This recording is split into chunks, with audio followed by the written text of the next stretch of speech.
खलील साहब जो हैं वो चाह रहे थे कि एफआईआर जो है वो किसी और के नाम पर हो। तो जब उनके अपने फैनों के पास बैठे हुए थे तो खलील साहब जो हैं यानी कि वो जो कुछ उधर हुआ वो कैमरे की आंख ने महफूज कर ली कि कलमा पढ़ लै यानी कि तेरे जो है ना लत्ताएं चसी तेनू फायर मारन लगे बस फौत हो जा। इनमें से कोई लड़की ने कहा कि जी कोई लगता है कि कोई डिलीवरी वाला आया है बंदा कि मैं उनके घर पे था, उधर क्या कर रहे थे ये जिक्र उन्होंने नहीं किया, ये मैं आपको बताऊंगा। और फ़ोन पर कोई खातून है वो कहती हैं कि मेरा नाम आमना अरूज है, मैं लंदन से आई हूँ और मैं आपकी बहुत बड़ी फ़ैन और मैं आपसे मिलना चाहती हूँ। 40 पे मैं 4:40 पे तहज्जुद के टाइम यानी कि सुबह के टाइम जो है यानी कि वो फजर के टाइम वो उनके घर पहुँच यानी कि उनको नींद नहीं आई। उन्होंने कहा कि 12 बजे कॉल आई है तो मैं यानी कि होना है कि फ़ैन सुबह भाजी ना जाए। खलील उर रहमान कमर जो हैं आपके नॉलेज में है कि बड़े मशहूर जो हैं ड्रामा राइटर हैं, शायर भी हैं और एक बहुत ज़्यादा उनके अंदर एक एरोगेंस भी पाई जाती है।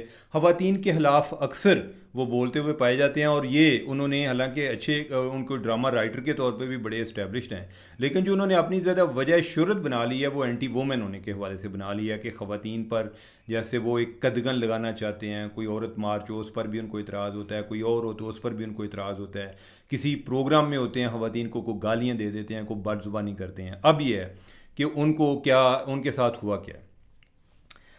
मेरे पास कोई इतला जो है कोई कल पहुंची और जो इतला मिली उसके मुताबिक जो कुछ हुआ, मैं इन्हीं के अब बजाय उसमें जाने के मैं पहले इनकी जो एक एफआईआर है ना वो मैं आपको पढ़ के सुना देता हूँ। उसमें जो उन्होंने एफआईआर में लिखा है तो खलील साहब जो हैं खलील साहब को एक कॉल आती है और कॉल आती है रात के टाइम उनको रात 12 बजे नामालूम नंबर से कॉल आती है और फ़ोन पर कोई खातून है वो कहती हैं कि मेरा नाम आमना अरूज है, मैं लंदन से आई हूँ और मैं आपकी बहुत बड़ी फ़ैन हूँ और मैं आपसे मिलना चाहती हूँ। खलील साहब जो हैं यानी कि वो हो सकता है कोई मर्द कॉल करता तो उसको कोई हफ्ता 2 हफ्ते का टाइम देते या वो कहते भाई तू किधरों मिलना है, मेरे को इतना टाइम ही नहीं होता। खलील साहब जो हैं यानी कि उन्होंने एक फ़ैन के लिए उन्होंने कहा जी कि मैं अज ही जनाब राती मैं इंश्योर कराँगा। वो जनाब वो कोई तकरीबन बकौल उनकी एफआईआर के जो इसमें उन्होंने ख़ुद अपना बयान रिकॉर्ड कराया। अब मैं पहले आपको एफआईआर की बात बताता हूँ, फिर जो है इसके अलावा जो एफआईआर में चीज़ें नहीं वो भी मैं बताता हूँ आपको।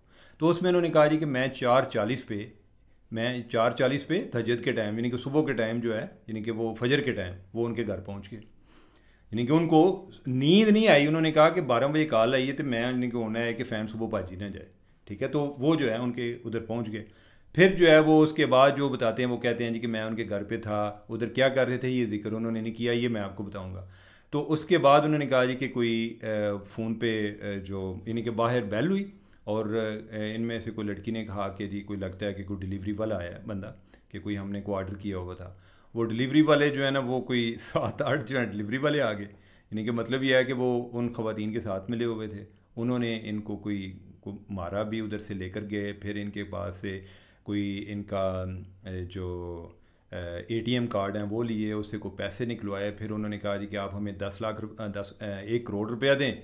और खलील रहमान कमर ने कहा कि मैं तो इतने जगह नहीं है 1 करोड़ जगह, यानी कि उन्होंने कहा जी मेरे पास नहीं है पैसे। एटीएम से उन्होंने चेक किया होगा, शायद खलील रहमान के किसी और के बैंक बैलेंस में होंगे, कोई गरीब आदमी तो नहीं है। और दूसरा ये है वैसे ज़रूरी नहीं है कि सारे उन्होंने बैंक में पैसे रखे हों या किसी जगह इन्वेस्ट किए होंगे। एनीवे उन्होंने कहा, उन्होंने फिर इनको मारा और फिर इन्होंने कहा कि मुझे ज़रा फ़ोन दें। इनका फ़ोन भी इन्होंने ले लिया बकौल इनके, और वो कहते हैं कि मेरे फ़ोन से उन्होंने डाटा भी ट्रांसफ़र कर लिया, मेरी घड़ी थी कोई 1 लाख की वो भी उन्होंने उतार ली।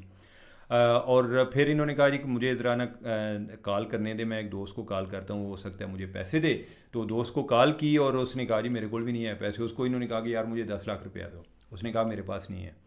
तो फिर जो है उन्होंने इनको किसी जगह पे फेंक दिया, मारा। कोई वो कहते हैं कि मेरा, उन्होंने कहा जी कि कलमा पढ़ लै, यानी कि तेरे जो है ना लत्ताएं चसी तेनू फायर मारन लगे बस फौत हो जा, यानी कि तेनू यानी कि तू ज़िंदगी तेरी ख़त्म हो रही है। इन्होंने कलमा वगैरह पढ़ लिया, लेकिन वो कह रहे हैं कि मेरे उन्होंने पाँव में फायर मारा, यानी कि जिससे मैं बच गया। बेसिकली उन्होंने भी, मेरे ख्याल उनका मकसद नहीं होता मारने का, वो जो है वो बंदे उधर से भाग गए। अब यह है इनकी एफआईआर। अब यह है जी कि एफआईआर ये वाक़या हुआ है 15 जुलाई को। 15 जुलाई की रात को, यानी कि रात 15 जुलाई को कॉल आई है। आगे जो है 4:40 वाला जिस टाइम पर पहुँचे हैं मसूफ़, या यानी कि आगे 16 जुलाई हो चुकी होगी। अब जो एफआईआर हो रही है वो कब हो रही है? वो हो रही है 21 जुलाई की रात को। किस टाइम?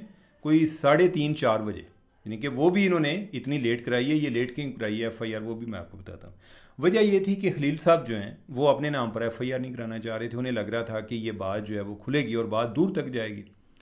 पुलिस ने उन लोगों को पकड़ लिया है। वो हैं 2 ख़वातीन हैं और कुछ 6 मर्द हैं, उनको पकड़ लिया।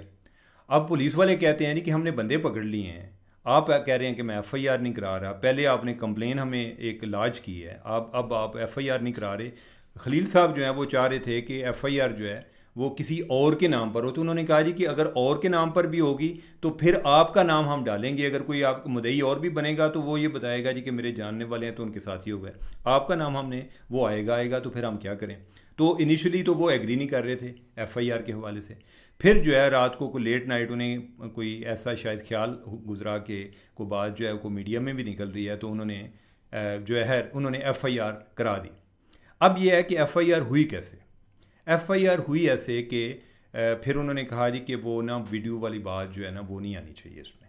अब वीडियो वाली बात क्या है कि वो जो इनकी फ़ैन थी ना, यानी कि 2 ख़वातीन थी, और जो इनकी कोई एक बड़ी कोई वीडियो थी, यानी कि अब मैं यानी कि अब वीडियो से मतलब आप समझ जाएं कि यानी कि वो जब उनके अपने फ़ैनों के पास बैठे हुए थे तो खलील साहब जो हैं यानी कि वो जो कुछ उधर हुआ वो कैमरे की आंख ने महफूज कर लिया। अब यह है कि वो उन्होंने जब पुलिस ने उन लोगों को गिरफ़्तार किया तो उनसे वो वीडियो वगैरह भी बरामद कर ली। अब उन्होंने कहा जी कि ये फिर जो है ना एफआईआर वगैरह इसमें वो वीडियो का जिक्र नहीं आना चाहिए, और लिहाजा जो है वो एफआईआर तो हो गई है और वीडियो वगैरह का जिक्र अब उसमें नहीं आ रहा। तो नाजरीन ये था ये मामला सारा। और अब जो है इन केस को लोग मुख्तलिफ रंग ज़रूर दे रहे हैं। कोई कह रहा है जी कि उन पर तशद्दुद किया गया, उनको फेंक दिया गया, लेकिन ये जो मैंने आपको स्टोरी बताई है ये हुआ है ये सब कुछ। और बाकी जो है इनके आने वाले वक्त के साथ साथ आपको आइडिया हो जाएगा कि और कोई अगर कोई नई चीज़ें जो उनको वो जो मुल्ज़म हैं वो अभी तक पुलिस की कस्टडी में हैं। जो 8 लोग हैं जिनमें से 2 ख़वातीन हैं और 6 मर्द हैं, अभी उनसे क्या इन्वेस्टिगेशन हुई है, उनके मुहरकात क्या थे, उनको किसी ने भेजा था या वो खुद ही को नौसरबाज थे, ये चीज़ें अभी हमारे तक नहीं पहुँची। जब पहुँचेंगी फिर हम आपको बताएंगे। मुझे इजाज़त दें। अल्लाह हाफिज़।